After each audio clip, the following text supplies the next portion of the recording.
Good morning. तो एक बार फिर आप सभी का गजानन क्लासेज में हार्दिक स्वागत, अभिनंदन। तो जैसा कि मैंने आपको बताया था कि हम लोग राजस्थान ज्योग्राफी पढ़ने वाले हैं और राजस्थान ज्योग्राफी में हमने सबसे पहले स्टार्ट किया था राजस्थान की नदियाँ या राजस्थान का अपवाह तंत्र। राजस्थान के अपवाह तंत्र को नॉर्मली हम 3 पार्ट में डिवाइड करते हैं। अरब सागरीय अपवाह तंत्र, बंगाल की खाड़ी का अपवाह तंत्र और एक आ जाता है आपके अंतः स्थलीय अपवाह तंत्र। हम लोगों ने सबसे पहले अरब सागरीय अपवाह तंत्र को शुरू किया था और इस अरब सागरीय अपवाह तंत्र में हमने माही नदी को सबसे पहले पढ़ा है। आज हम लोग बात करने वाले हैं साबरमती और पश्चिमी बनास की। जब ये दोनों कंप्लीट हो जाएगी तो उसके बाद में हम पढ़ेंगे लूणी नदी। तो अरब सागरीय अपवाह तंत्र में 4 नदियां पढ़नी होती है, माही, साबरमती, पश्चिमी बनास और लूणी। एक आप अगर राजस्थान के संदर्भ में इन चारों नदियों को देखेंगे दक्षिण से उत्तर की ओर, तो दक्षिण में सबसे पहले आपको नाम मिलेगा माही नदी, फिर इसके जस्ट ऊपर की ओर साबरमती, फिर पश्चिमी बनास और फिर लूणी नदी। तो नॉर्मली क्या होता है कि मैप के थ्रू भी आपको नदियों के संदर्भ में सवाल देखने को मिल सकता है। हो सकता है आपको उत्तर से दक्षिण का क्रम या दक्षिण से उत्तर का क्रम पूछ ले, तो अगर मैप में चीज़ें क्लियर है तो वो आप सवाल आसानी से क्रैक कर सकते हैं। ठीक है, तो उत्तर से दक्षिण क्रम पूछ ले तो क्या बताओगे? लूणी, पश्चिमी बनास, साबरमती, माही। क्लियर? अब एक बात ये ध्यान रखना कि हमें पता है कि जो ये माही नदी है और जो ये साबरमती है, कौन कौन सी नदियाँ? माही और साबरमती नदी, ये दोनों जो नदियाँ हैं वो अपना पानी गिराती है खंबात खाड़ी में। कहाँ गिराती है? खंबात खाड़ी में। और यही मैं बात करूँ आपके पश्चिमी बनास और लूणी की, पश्चिमी बनास और लूणी की, तो ये जो नदियाँ हैं वो अपना पानी गिराती है कच्छ रण क्षेत्र में।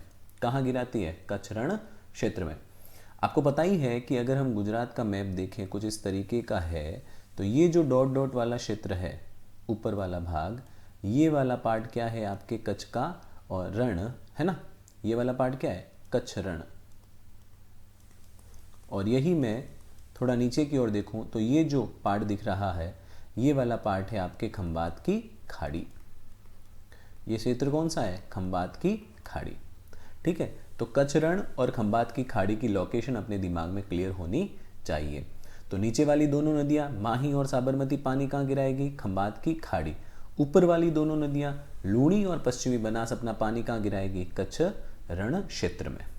ठीक है, चलिए आगे बढ़ते हैं। तो आज हम सबसे पहले शुरू करने वाले हैं अपने साबरमती नदी को। कौन सी नदी को? साबरमती को। ठीक है, तो पॉइंट वाइज चीज़ें क्लियर करते हैं। साबरमती नदी की बात करने से पहले कुछ अपने दक्षिण राजस्थान का जो मैप है उसके बारे में थोड़ा जनरल इंट्रोडक्शन ले लेते हैं। देखो, ये जो क्षेत्र दिख रहा है, ये क्षेत्र आपके है राज संबंध। कौन सा क्षेत्र है? राज संबंध।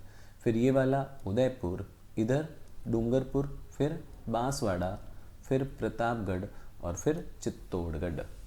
राजसमंद, उदयपुर, डूंगरपुर, बांसवाड़ा, प्रतापगढ़ और चित्तौड़गढ़। देखो, मैप को मैंने अभी तक पूरा क्लियर नहीं किया है। मैप हम पुराना वाला ही पढ़ रहे हैं। कौन सा मैप पढ़ रहे हैं? पुराना वाला।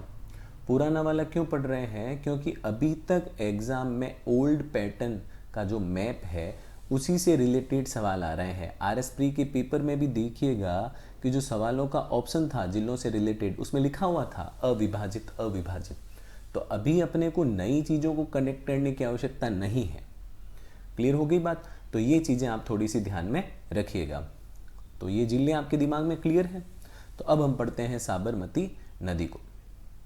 देखो, जो साबरमती नदी है उसका उद्गम आपके उदयपुर से होता है। कहाँ से होता है? उदयपुर से। और उदयपुर में आपके एक जगह आती है पदराना गांव या पदराना हिल्स। जगह कौन सी है? पदराना गांव या पदराना हिल्स। वहाँ से उद्गम होता है आपके साबरमती नदी का। कौन सी नदी का? साबरमती नदी का। तो ये उदयपुर में बहेगी। उदयपुर में बहने के पश्चात ये आपके गुजरात में प्रवेश करती है। कौन से राज्य में आती है? गुजरात में। गुजरात में इसके किनारे काफ़ी सारी लोकेशंस अपने को ध्यान में रखती हैं। तो जैसे कि इसका नाम ही क्या है? साबरमती। तो साबरमती से ही कनेक्ट करके एक शब्द आप याद रख सकते हैं, सांबर कांठा।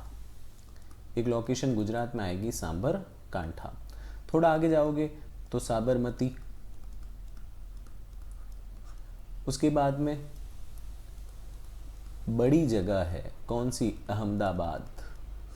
और उसके बाद में आपको गुजरात की कैपिटल मिल जाएगी, क्या नाम है, गांधी नगर। तो ये सारी जगहें आपके गुजरात में है और साबरमती नदी इन क्षेत्रों से होकर बहती है।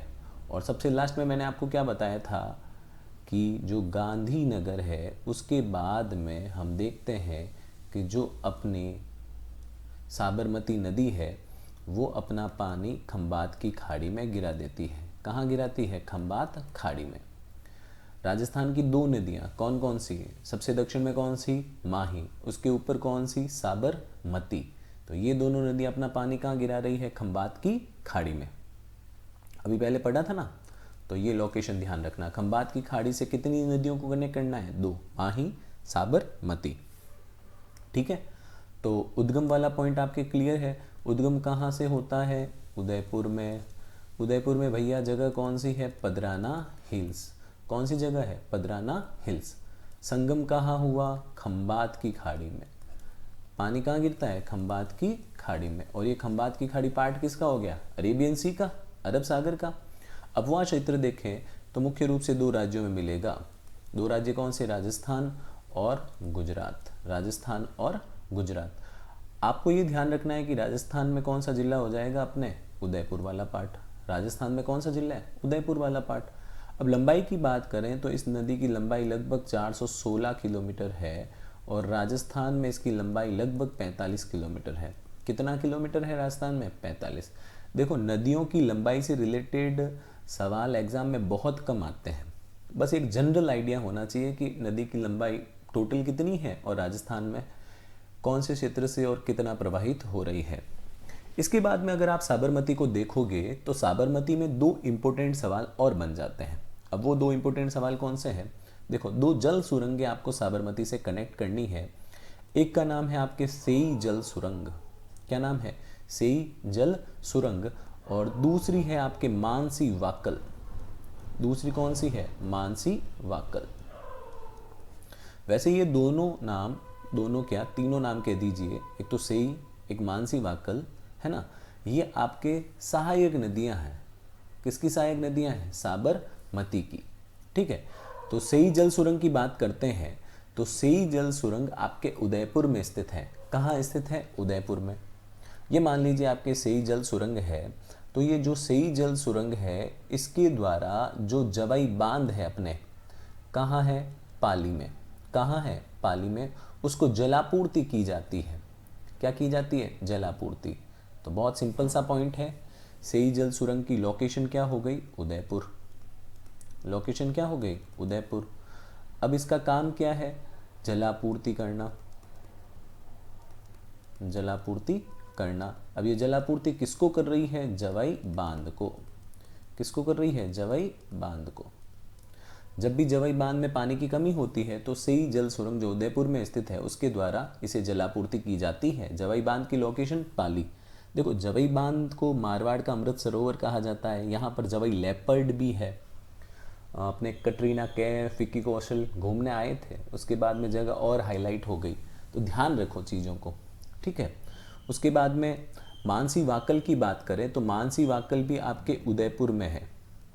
ये जल सुरंग भी कहाँ है, उदयपुर में। अब इसके द्वारा भी जलापूर्ति की जाती है। अब किसे की जाती है, उदयपुर में ही आपके एक प्रोजेक्ट है, उसका नाम है देवास। क्या प्रोजेक्ट, देवास या मोहनलाल सुखाड़िया प्रोजेक्ट, या फिर मोहनलाल सुखाड़िया प्रोजेक्ट, उसको जलापूर्ति की जाती है। अब ये मोहनलाल सुखाड़िया अपने सीएम रह चुके हैं। क्या रह चुके हैं, सीएम। इनका टेन्योर है लगभग 17 वर्षों का। अगर वो 17 वर्ष का टेन्योर आपको याद नहीं है तो भैया आपने कंडीशन ख़राब हो जाएगी, क्योंकि सीएम के टेन्योर अपने को पता होने ज़रूरी है, पूछे जाते हैं एग्ज़ाम में, है ना। तो मुझे कमेंट सेक्शन में आप बताइएगा कि मोहनलाल सुखाड़िया का जो 17 वर्ष का टेन्योर है वो कब से कब तक है। क्लियर, याद नहीं है तो उसको गूगल सर्च करो लिखो, कमेंट में लिखोगे तभी चीज़ें याद रहेगी, ठीक है। तो ये सही जल सुरंग और मानसी वाकल आई थिंक आपके क्लियर होगी। उसके बाद में देखो हम बात कर रहे हैं, ये मेरे हिसाब से जब से पेपर बनना स्टार्ट हुए ना, तो हर पेपर में नदियों से रिलेटेड सबसे ज़्यादा सवाल सहायक नदियों के ही पूछे जाते हैं। मैच द कॉलम करना आ जाता है, या निम्न में से कौन सी इसकी सहायक है, निम्न में से कौन सी इसकी सहायक नहीं है, इस पैटर्न के सवाल सबसे ज़्यादा आते हैं। तो हम बात कर रहे हैं साबरमती की सहायक नदियों की। तो कौन कौन सी सहायक नदियाँ हैं, देखो साबरमती की सहायक नदियों में आपको नाम ध्यान रखना है वेत्रक। क्या नाम ध्यान रखना है, वेत्रक। दूसरा सेई, सेई जल सुरंग से ये नाम कनेक्ट हो जाएगा। फिर हथमती, हथमती, एक नाम आपको ये हरनव भी देखने को मिलता है, ह से दो नाम मिल जाएंगे, हथमती, हरनव। फिर मेशवा, है ना। फिर आपको नाम मिल जाएगा माजम। देखो एच.एम. सक्सेना की जो बुक है वहाँ पर ये वर्ड भी लिखा हुआ है याजम, ठीक है। फिर ये दोनों साथ में याद कर लो जोड़े में, मानसी और वाक्कल, मानसी और वाक्कल। देखो वेत्रक सेई, हथमती हरनव, मेस्वा माजम, मेस्वा माजम, माजम को क्या बोल रखा है, याजम, मानसी वाक्कल, मानसी वाक्कल। क्लियर। तो ये अपनी नदी क्लियर हो गई, कौन सी, साबरमती, ठीक है। इसके बाद में देखो एक और नदी पढ़ेंगे आज, छोटी नदी है, अभी क्लियर हो जाएगी। इसके बाद में आपकी नदी आएगी पश्चिमी बनास, पश्चिमी बनास। पश्चिमी बनास जो नदी है इसका उद्गम अपने सिरोही जिले में जगह पड़ती है नया सानवारा गांव। जगह का क्या नाम है, नया सानवारा गांव, विलेज है कोई, है ना। तो नया सानवारा गांव से आपके पश्चिमी बनास का उद्गम होता है। फिर ये देखो कहाँ बह रही है, अपना जो सिरोही का एरिया है ना, और सिरोही में ये आबू क्षेत्र से होकर गुजरती है। कौन से क्षेत्र से, आबू क्षेत्र से। उसके बाद में ये प्रवेश कर जाती है गुजरात में। इसका प्रवेश कहाँ हो गया, गुजरात में। गुजरात में आपके एक जगह आती है, देखो जैसे साबरमती में सांबर कांठा था तो बनास में हो जाएगा बनास कांठा। बनास में कौन सा क्षेत्र हो जाएगा, बनास कांठा। उसके बाद में एक इम्पोर्टेंट नगर आता है डीसा नगर, डीसा गुजरात, है ना। और उसके बाद में जो अपने नदी है पश्चिमी बनास, वो जाकर कहाँ अपना पानी गिरा देगी, तो वो जाकर अपना पानी गिरा देगी ये जो कच्छ रण क्षेत्र है। कौन सा क्षेत्र है, कच्छ रण क्षेत्र, है ना। तो ये अपने को बातें ध्यान में रखनी है। क्लियर। पश्चिमी बनास नदी उद्गम देखो, चीज़ें आसान है, मैप से कनेक्ट करनी है। उद्गम कौन सा क्षेत्र हो गया, नया सानवारा, नया सानवारा। अब ये नया सानवारा कहाँ है, सिरोही में। संगम देखो, संगम कहाँ होता है, कच्छ रण क्षेत्र में। देखो मेन बात वैसे अपने को ये ध्यान रखनी है कि जैसे ये येलो पार्ट पूरा का पूरा कच्छ रण क्षेत्र है ना, लेकिन अगर मैं पर्टिकुलर इस नदी का डिस्चार्ज पॉइंट देखूं तो कच्छ रण में भी ये जो पर्टिकुलर एरिया है गुजरात के पॉलिटिकल मैप में आपको दिखेगा, ये जो मैं येलो पार्ट से गोला बना रहा हूँ, है ना, ये एरिया कहलाता है लिटिल रण। क्या कहलाता है, लिटिल रण, है ना। तो यहाँ पर इस नदी का डिस्चार्ज पॉइंट है। अब नॉर्मली किताबों में कच्छ रण लिख दिया जाता है, बाकी अगर एग्जैक्ट लोकेशन की बात करोगे तो एग्जैक्ट लोकेशन लिटिल रण है, ठीक है। अब लंबाई की बात करोगे तो लंबाई इसकी आपके टोटल है 226 किलोमीटर। नहीं पढ़नी है, बस मुझे बताना है इसलिए मैं बता रहा हूँ, बाकी लंबाई का इतने सवाल एग्जाम में देखने को नहीं मिलते, ठीक है। अब सहायक नदियाँ यहाँ पर आपको कुछ इंपॉर्टेंट देखने को मिलेगी।